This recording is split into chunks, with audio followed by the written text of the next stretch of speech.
Let's start.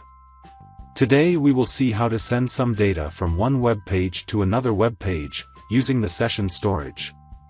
Session storage in HTML is a part of the Web Storage API that provides a way to store data in the browser for the duration of the session.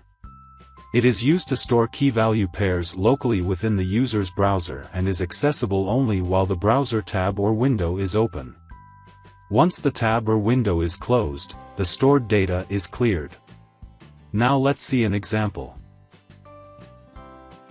I have created two HTML files here. I will try to send data from the index file to the second page.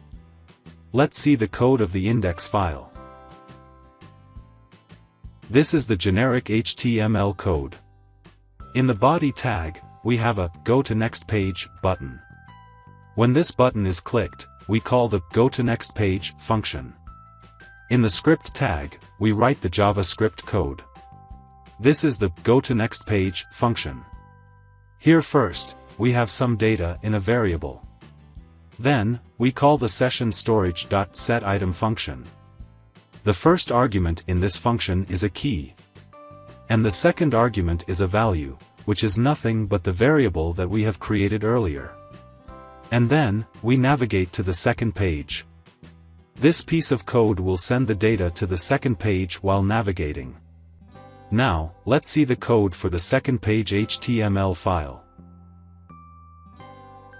This is the generic HTML code. In the body tag, we have an h1 tag. In the script tag, we write the JavaScript code. Here first, we call the session storage.getItem function and pass the key in it that we had used in the index file. This will fetch the value from the session storage. Then, we show that value in the h1 tag, like this. Alright. Now let's run the index.html file and check the result.